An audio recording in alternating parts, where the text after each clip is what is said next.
So mga kabayan, malapit na maluto ang belo-belo ni Kabayan Ricky. Itong kanyang pinaka-specialty.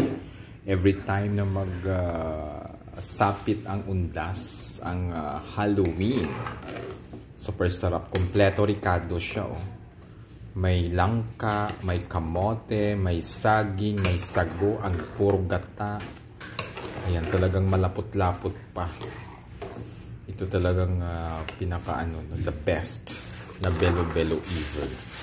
Ang gawa, ang specialty ni Kabayan Ricky.